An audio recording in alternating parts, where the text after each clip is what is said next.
Hello and welcome. Today's project's all about negative thoughts and how you can combat your negative thoughts so that you can end this pattern. You can end negative thoughts for good and live the life you've always wanted to live. Now, first, I want to talk about what are negative thoughts. Negative thoughts are a thought that produces a negative emotion, right? So you might get that image that comes up in your mind and then the emotion follows. Or you might get that self-talk and then the emotion follows. Or your thoughts might be so reflexive, so practiced that you don't even recognize the thought, you just feel the negative emotion. So in this video, I'm going to give you techniques and strategies to overcome your negative thoughts, to loosen your grip, because now there's a neural pathway in your brain, a circuit that's strong with this certain thought that produces that high emotion that you're currently feeling. And we want to loosen the grip over that circuit and produce another powerful circuit. Strengthen the other circuit so that this one loosens and the other one gets strengthened, right? So let's dive deeper into negative thoughts. Now, it's important to understand the unconscious mind. Now, the unconscious mind doesn't know the difference between what's imagined and what's real. So you're walking in the woods and you confront a bear. Your anxiety systems activate and you're in high emotion, you're in high alert. And so there's a predatory animal and your biological systems are working properly.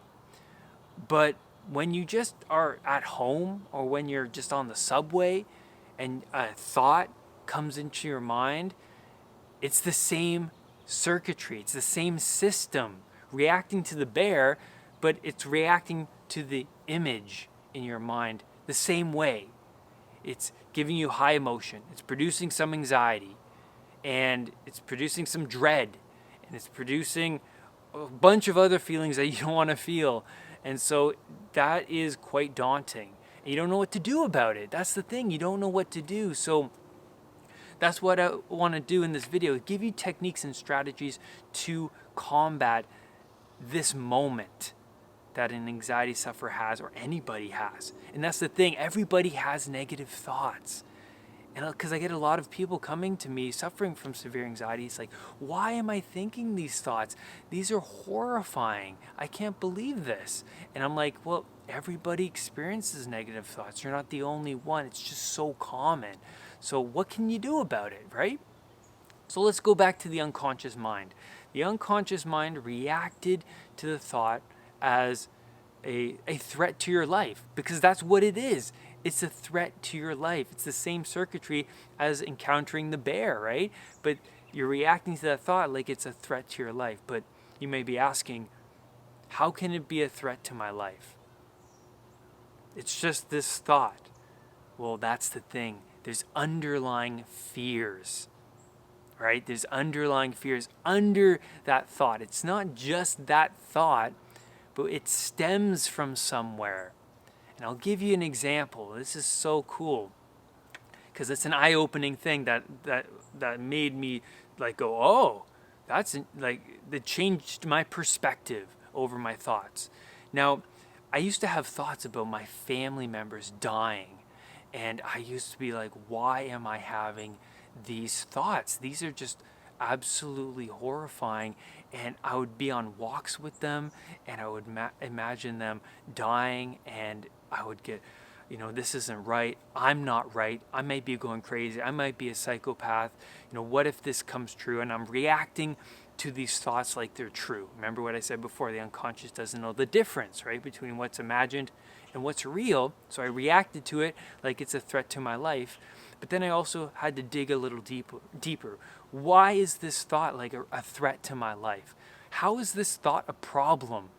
Okay, it's a problem because if I don't have my family around, I don't have them around for reassurance seeking, for help.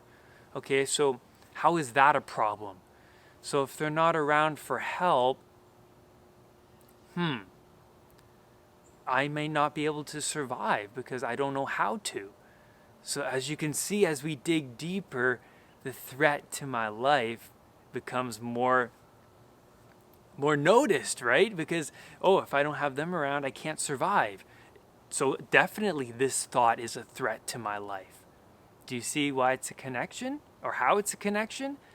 It's unbelievable. So there's things under the surface. It's fears, and the thoughts stem from those fears, the underlying fears. Now, when we react to these negative thoughts, we attach value towards these thoughts, because the unconscious is like, oh, it's a threat to our life. It's important. So we must keep these negative thoughts at the forefront of the mind. So that's why the same thoughts tend to come back, because the unconscious is like, we gotta deal with this potential threat. We can't let this threat actually come true, so we must keep it at the forefront, and we must attach a lot of value to it, because Brad's giving the thought a lot of emotion. He's providing high emotion to these thoughts, right? So let's talk about strategies and techniques to combat these negative thoughts. First of all, you must ask yourself, do I really want this to come true?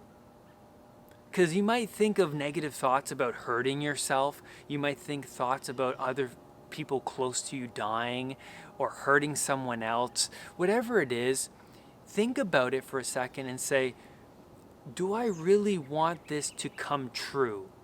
And really ask yourself, because when I asked myself this question, do I really want this family member to die? I was like, of course not. That's not who I am. And so then the truth comes forth, right? You come to the realization that, oh, I don't really want this, but I'm reacting like I really do want it. But when I really think about it, and when I really ask myself this question, I don't want it to come true. And then you ask yourself, why? Well, because I love them, because I love all of these qualities about them, because of these reasons. And so that provides a lot of foundation under why these thoughts aren't of high value towards you, right? Because anxiety sufferers need to shift their perspective over their thoughts. They're reacting a certain way in their mind towards these thoughts, but once they look at the thought from a different perspective, you loosen your grip over them. You think about the thought differently, and that's the key. So ways to do this is to journal. Write down the negative thoughts in a journal, because once you write down the thoughts, you'll look at it and be like, oh, that doesn't seem so bad. That's kind of silly. And that's what happens when I write down my thoughts. And I do this first thing in the morning, because in the morning we're so susceptible to those negative thoughts. So in the morning I write down the negative thoughts, and then I look at them and be like, oh, that's silly. That's no big deal. It's a release exercise, but also a shift in perspective as well. Also, the elastic band technique is great for stopping the snowball of the thought, because anxiety sufferers tend to go deep with those thoughts and ruminate over them, and they follow down a path that they don't really want to follow. So slapping an elastic band on your wrist, what happens is it stops the snowball, and then you're able to replace that negative thought with a positive one, with a more rational thought, right? That's what you really want. You want to stop that snowball. You want to strengthen a new circuitry and lessen the old one, right? So that's what you're doing when you slap the band. You're lessening your circuitry, but the thing is, you have to be persistent. You have to do this elastic band technique for every day, all the time, for it to have an impact on your thoughts. So keep doing it over and over and over again, and you're going to find that your negative thoughts lessen, and the new thoughts you're creating are getting stronger and stronger. Another way to shift your perspective over your negative thoughts is to imagine the thought in a crazy or foolish cartoon character voice. Now, you think the negative thought and then you feel the emotion, right? And you're like, oh, this is horrible. But then what you do is you shift the voice of your mind to someone like Peter Griffin or Homer Simpson, right? A silly cartoon character voice of your choice. And what happens is you're not really going to take Homer Simpson seriously because he's a bumbling fool. You're not going to take Peter Griffin seriously. He's a fool. So if you have his voice say the thought back to you, you're going to be like, oh, that thought is just so silly. I'm not going to take that seriously. That sounds stupid when I really think about it. So use these strategies, use these techniques, and you're going to find that you're going to lessen your grip over these certain negative thoughts, and you're going to strengthen new circuitry. That's what we really want. That's what we want.